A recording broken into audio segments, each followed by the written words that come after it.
Bonsoir. Donc, Merci. Je vais vous présenter rapidement un aspect plutôt orienté modélisation du climat. Alors, je vais très rapidement vous présenter d'abord qu'est-ce que c'est qu'un modèle numérique dans les grandes lignes, hein, juste pour savoir de quoi on parle. Et puis, en fait, dans la confiance sur sur l'étude du climat et du changement climatique, on utilise deux approches un peu diamétralement opposées. Une, construire le climat, construire les modèles, de mieux en mieux, et deux, les analyser pour comprendre à la fois les modèles, mais aussi le climat. Donc, pour présenter ça, je vais vous montrer une petite vidéo qu'ont fait des collègues du CEA, du laboratoire de sciences et climat de l'environnement. Donc ça, c'est pour vous rappeler que la base du climat, c'est effectivement, donc ici c'est la Terre, je ne sais pas, on ne la voit pas bien, okay. La Terre, épaisse pour avoir des plus belles images, on dilate. Et puis de même, donc en plus de l'atmosphère, ici sur les surfaces, elles sont pareilles, maillées, décomposées, recoupées en petites boîtes. Alors maintenant, on va regarder plus spécifiquement ce qui se passe dans l'atmosphère. Donc ici, vous voyez des mailles, les échelles les dimensions caractéristiques d'un modèle. Dans un modèle, les dimensions horizontales d'une maille, c'est de l'ordre de la dizaine ou de la centaine de kilomètres. Et le vertical, c'est de l'ordre de la dizaine ou de la centaine de mètres. C'est un ordre de grandeur. Et donc, il y a quelques millions de mailles dans un modèle. Et puis, donc, on représente la circulation, mais aussi, on doit représenter aussi tous les nuages. J'y reviendrai dessus, donc je ne vais pas commenter davantage à ce niveau-là. Donc là, on fait un petit zoom sur la surface continentale, qui est également modélisée. Donc on modélise, par exemple, ici, on a une maille mixte avec un peu d'océan, un peu d'atmosphère. Donc on modélise d'une part, bien sûr, l'évaporation de la vapeur d'eau au-dessus de l'océan, le transport, la précipitation éventuelle, le ruissellement dans les rivières. Tout ça est pris en compte dans les modèles. On peut éventuellement aussi mettre dans certains endroits ce qu'on appelle des sources anthropiques, donc des perturbations liées dans ce cas-là aux activités humaines. Alors ici, on plonge dans l'océan, pareil, donc le maillage donc en profondeur, avec ici une représentation de la circulation de l'eau, voilà, avec des petits effets pour montrer que, voilà, ici, résultat de simulation, on voit un gradient de température. Et alors, donc ça c'est la partie physique où on calcule le flux, la température, la salinité et donc les transports d'énergie, de matière et autres. Et depuis peu maintenant, depuis une dizaine d'années, on s'occupe aussi d'intégrer dans ces modèles non plus que la partie physique, mais aussi la partie plus liée au vivant. Donc ici, ces petits ronds là, ça représente du plancton.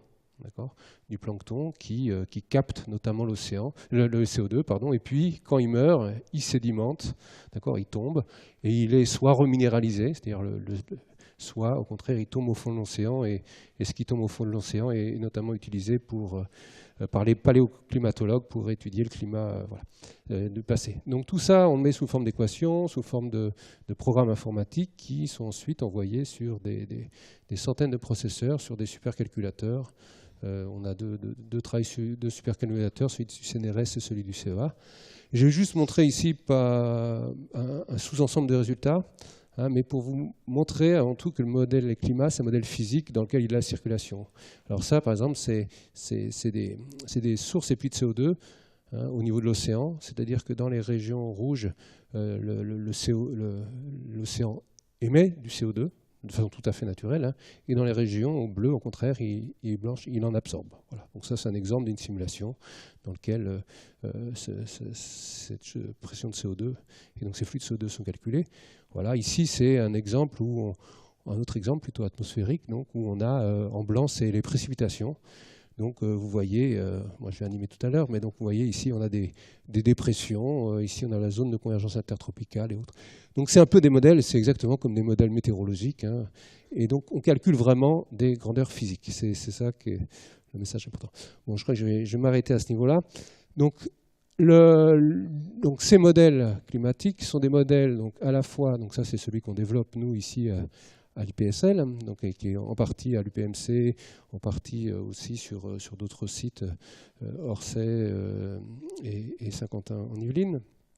Donc on a une partie donc, atmosphérique à la fois avec une partie physique, mais aussi une partie chimie aérosols et bien sûr avec prise en compte des surfaces, on a un océan avec et de la glace de mer, pareil, avec à la fois des parties physiques et elle a parfois une partie biogéochimique avec le cycle du carbone et puis d'autres constituants. Alors, ces modèles, donc, ils ont essentiellement deux parties.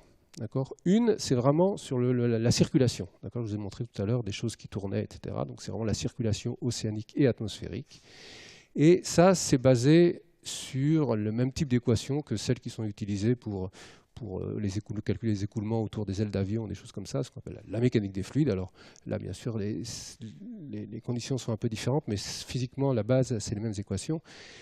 Et donc, il doit être résolu par ce qu'on appelle des modèles, des schémas numériques. Alors ça, c'est un exemple pour vous donner le genre de problématique qu'on a abordé et dans lequel on travaille. Donc ça, c'est un fluide qui tourne. Je suppose qu'on connaît la vitesse à laquelle il tourne.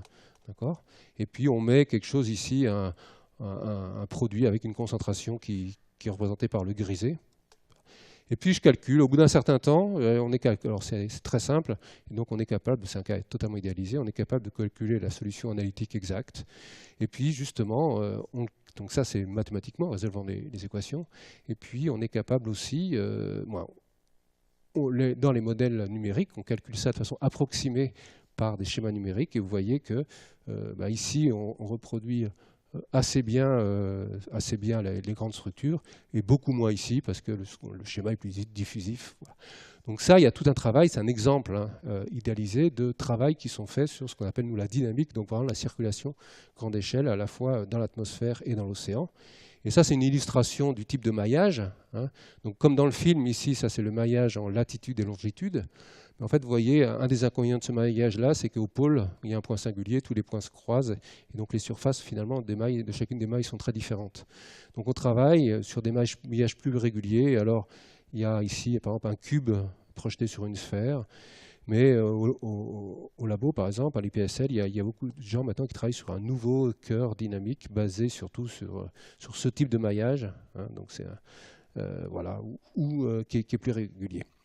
Mais une grosse partie, donc ça c'est pour la partie transport, donc circulation.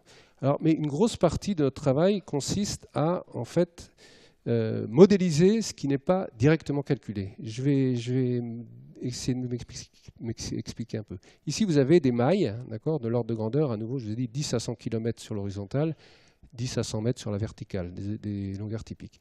Et les structures naturelles que vous voyez quand il fait jour, les nuages et autres, ou la turbulence, sont des structures qui sont plus petites que cette échelle-là. Donc, ils ne peuvent pas être résolus directement par notre système, notre équation de la mécanique des fluides. Pour ça, il faudrait quelques mètres et on en est loin. Donc, dans la mesure où ces phénomènes ne peuvent pas être résolus explicitement, il faut, en fait, à l'intérieur de notre modèle climatique, de notre noyau dynamique qui calcule la mécanique des fluides, inclure des modèles qui représentent ce qui n'est pas directement calculé. Donc c'est un modèle dans le modèle. On appelle ça des paramétrisations dans le jargon ou des modélisations des phénomènes sous-mailles. Et les phénomènes les plus importants, par exemple dans l'atmosphère, c'est tout ce qui est turbulence, donc turbulence de petite et de moyenne échelle, et puis formation des nuages, formation des gouttes d'eau ou autres, qui sont des échelles très petites, les phénomènes de base sont extrêmement petits, ils s'organisent à des échelles de quelques dizaines, quelques centaines de mètres. Et puis voilà. Donc tout ça, ça doit être pris en compte par des modèles qui sont dans le modèle. Et ça, c'est une partie, j'allais dire, la plus importante finalement de notre travail. C'est vraiment de développer ça parce que pour beaucoup de ces choses-là, on est obligé de faire vraiment une très grande approximation. Et c'est là aussi où les modèles diffèrent les plus les uns des autres parce que c'est là où la base théorique en fait est la plus est souvent assez faible. Alors ça c'est un exemple que je prends. Donc voilà, ça c'est des petits nuages donc vus je sais pas où d'avions de satellites. Donc vous voyez ce qu'on appelle des rues de nuages ici avec des petits tourbillons. Voilà. C'est typiquement quelque chose où il y a de l'air qui monte et puis qui redescend à côté. Et puis à un certain niveau, cet air est humide et puis se condense et forme un petit nuage. Alors on peut représenter ça de façon idéalisée sous la forme de rouleau. Donc à ce moment-là, on a un peu de guide théorique pour nous dire comment les choses marchent. Et puis on est capable comme ça de construire un modèle approximé dans lequel on a effectivement une partie turbulente ici, une partie quasi assez bien mélangée, une partie stabilité et autre. Voilà, ça c'est juste pour vous montrer le genre de démarche qui est faite. Ce qu'on fait aussi dans un modèle, à nouveau, c'est que c'est un modèle de modèle, d'accord. Donc ça c'est notre modèle général avec des petites boîtes.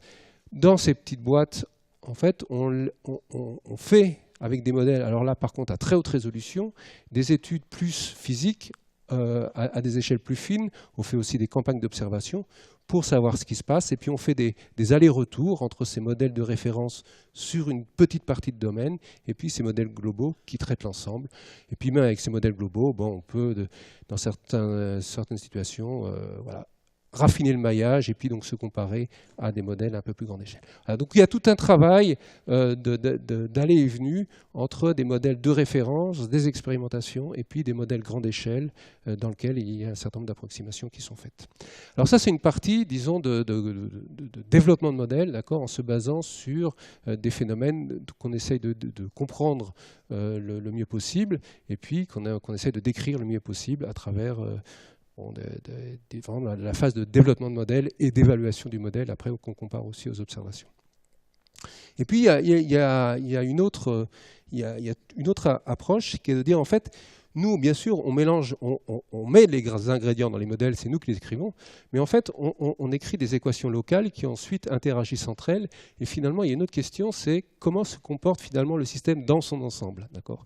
Et ça il y a toute une autre approche. Alors en général on a les deux parties, donc on dit finalement on regarde le phénomène de l'extérieur et on essaie de comprendre comment il marche. Et alors bon, là je vais prendre deux exemples que je présente sous la forme de paradoxes, peu importe, ou disons, qui illustrent un peu ça. Hein.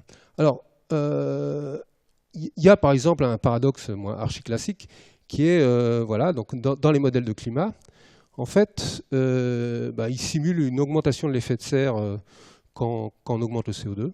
D'accord, ça c'est. Et alors que ces mêmes modèles simule que finalement l'absorption totale de l'atmosphère n'augmente pas quand on augmente le CO2. D'accord ? Ça c'est ici l'absorption totale de l'atmosphère.